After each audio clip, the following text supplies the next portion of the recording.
자, 원뿔의 부피에 대해서 알아보도록 하겠습니다. 지금 피타고라스 정리 바로 보이실 텐데요. 높이를 x라고 했을 때 x는요 바로 쓸 수 있죠. 루트 빗변의 제곱 10의 제곱 빼기 6의 제곱이라고 쓸 수 있습니다.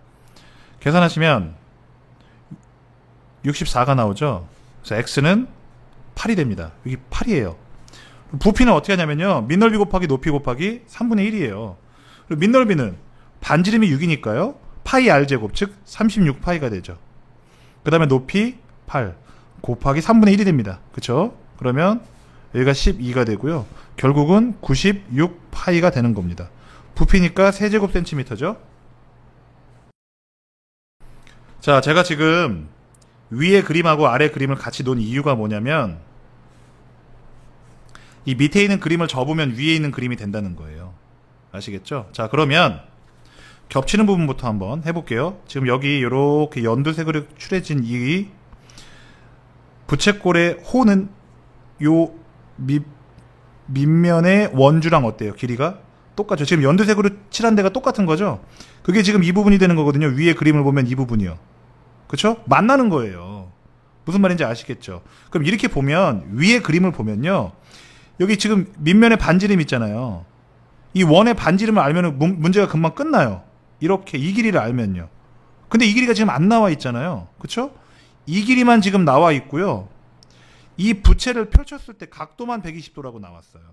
그래서 어떻게 할 거냐면, 이 120도를 가지고 이만큼의 길이를 구할 거예요. 그럼 이만큼의 길이를 구했다면 이 원주를 구한 거죠. 그럼 원주를 알면 반지름 구할 수 있어요, 없어요? 구할 수 있죠. 그쵸? 그래서 요거부터 구해 볼 건데요. 자, 그렇다면 그림만 좀 잘라서 보도록 하겠습니다. 자, 보세요, 여러분. 원래 원이 이렇게 있었던 거예요. 이렇게 보이세요? 이렇게 원이 원래 이렇게 있었던 거예요. 그러면 자, 이만큼 120도는 우리가 이렇게 나눴을 때 여기도 120이고 여기도 120인 거 아시겠죠? 그러면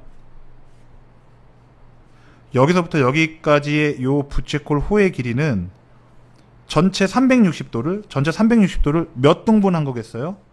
3등분 한 거죠. 그래서 우리가 이걸 어떻게 구하냐면은, 이 지금 보시다시피 여기 큰 원의 원주는 어떻게 구해요? 반지름이 12니까 반지름 곱하기 2, 지름이 24가 되겠죠. 우리가 공식을 어떻게 썼었냐면, 반지름 곱하기 2, 그럼 2r, 이게 지름이죠. 거기다가 원주율, 이렇게 곱한 게 바로 원주란 말이에요. 원주. 그쵸? 요 총 둘레예요. 그럼 그런 다음에 거기다가 몇을 곱해요? 360분의 중심각 120도를 곱하면 돼요. 그게 바로 약분하면 뭐가 되는 거예요? 3분의 1이 되는 거죠. 하나, 둘, 세 개 중에 하나, 이렇게 되는 거예요. 아시겠죠? 공식을 제가 바로 쓰기보다는 왜 그런지를 설명해 드린 거예요. 그리고 원주는요, 원주는 12 반지름 곱하기 2, 이제 이게 지름이 되는 거죠. 여기다가 파이를 곱한 거예요. 이게 요 전체 원주예요. 그럼 여기다가 얼마? 360분의 120 중심각을 하면 되죠. 여기 3분의 1이에요. 3분의 1. 그럼 이렇게 약분하면은 4가 되죠. 이렇게 해가지고 결국 8파이가 되는 겁니다. 그러면요, 우리가 구한 건 이거예요. 이게 8파이라는 거 구했지만 사실은 이게 8파이라는 걸 알게 된 거예요. 그럼 이게 8파이라는 걸 알았으면 이 반지름 길이는 얼마일까요? 이 반지름 길이를 만약에 x라고 하면 지름 곱하기 파이, 즉 2x, 이게 지름이죠? 곱하기 파이, 이렇게 곱하면 이게 뭐예요? 원주 되는 거잖아요. 그쵸? 이게 얼마다? 이게 8파이가 되는 거예요. 그쵸? 그래서 파이 사라지고 2로 나눠주면은 결국은 x가 얼마예요? 4가 되는 겁니다. 자, 그럼 이제 저희가 구한 걸 써볼까요? 밑면의 반지름이 4라는 걸 구했고요. 그 다음에 높이는 모르고요. 여기가 12라는 것만 알아요. 그럼 다 구한 거죠? 높이부터 구해보면 h는 루트 12의 제곱 빼기 4의 제곱이 되겠네요. 그쵸? 그럼 루트 144에서 16을 빼는 겁니다. 그러면 128이 되겠네요. 최종 정리하면 8루트 2가 되겠습니다. h가 요게 8루트 2가 되는 거예요. 그 다음에 센티미터가 될 거고요. 부피는 아주 쉽죠. 밑넓이 곱하기 높이 곱하기 3분의 1이니까요. 그럼 밑넓이는 밑면 4니까요. 16파이죠. 곱하기 8루트 2 곱하기 3분의 1만 해주면 되겠네요. 그쵸? 약분될 게 없으니까 3분의 128 파이 루트 2 세제곱 센티미터가 되겠습니다. 자, 이거 원뿔 쉽게 그리실 수 있죠? 자, 요렇게 된 상태에서 여기가 요 길이가 5인 거죠? 여기가 13이고. 근데 이제 요 높이를 알아야 부피를 구할 수 있는데, 자, 높이를 x라고 하면요. x는요, 루트 빗변의 제곱 13의 제곱 빼기 5의 제곱 이렇게 되는 거죠. 계산하면 루트 144가 되고요. 144는 12의 제곱이기 때문에 x는 결국 12가 됩니다. 높이가 12가 되는 거예요. 그러면 부피는 너무 쉽게 구할 수 있죠. 25파이, 이게 밑넓이거든요. 곱하기 높이 곱하기 3분의 1만 해주면 되죠. 그쵸? 그럼 요거에 4니까 결국 100파이 세제곱 센티미터라고 쓸 수가 있겠네요. 자, 여기는 좀 빠른 속도로 이제 구해보면 요 호의 길이는요, 전체 원의 길이.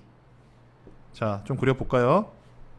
전체 원이 이렇게 있다고 쳤을 때 전체 원의 원주는 지름이 12잖아요. 그쵸? 여기도 6이니까. 그쵸? 그럼 12파이예요. 이게 원주가 되는 거죠. 곱하기 360분의 120을 해주시면 돼요. 이게 3분의 1이거든요. 그럼 이렇게 했을 때 4파이가 되는 거죠. 그러므로 여기 이 호의 길이가 4파이니까 이 밑면의 원주도 4파이가 되는 거죠. 그럼 반지름 길이를 여기로 x라고 하면요, 원주라고 하는 것은 2x, 즉 지름에다 곱하기 파이를 곱한 게 이게 4파이라는 거죠. 그렇죠? 그렇기 때문에 사라지고 2x가 4니까 결국 x는 얼마? 2가 되는 거죠. 자, 그럼 밑면의 반지름의 길이가 2가 나왔다는 건요, 이제 그림을 그릴 수 있다는 거죠. 이렇게 해서 이렇게 그렸을 때 이 반지름 길이가 2란 얘기입니다. 그리고 이 길이가 6이고요. 부피를 구하기 위해서는 이 높이를 구해야겠죠. 그래서 x라고 하면 x는요, 루트 6의 제곱 빼기 2의 제곱이 되죠. 그쵸? 그러면 36에서 4 빼는 거니까 32가 될 것이고요. 얘는 정리하면 4루트 2가 됩니다. 자, x가 여기가 4루트 2예요. 그럼 부피는요, 밑넓이 2, 4파이 곱하기 높이 4루트 2 곱하기 3분의 1을 해주면 되겠죠. 그럼 3분의 16 루트 2 파이 세제곱 센티미터가 되겠습니다. 자, 지금 보시는 바와 같이 저렇게 원을 잘랐을 때 그 잘리는 단면의 넓이를 구하라고 했거든요. 근데 그게 원인 거 알고 계시죠? 그러면은 우리가 이 길이만 알 수 있다면 이게 반지름이니까 이렇게 잘린 요 원의 반지름이니까 금방 구할 수 있겠네요. 피타고라스 정리 되게 딱 나오죠? 그러면 6의 제곱, 여기를 만약에 x라고 하면 x는 루트 빗변의 제곱이죠. 6의 제곱 빼기 3의 제곱이 됩니다. 그러면 루트 27이 되고요. 결국 x는요, 3루트 3이 되는 거죠. 넓이를 구하라고 했으니까 파이 r제곱 3루트 3 제곱하면은요 27이거든요. 그래서 결국 27파이가 되겠습니다. 단위는 제곱 센티미터겠죠. 넓이니까요.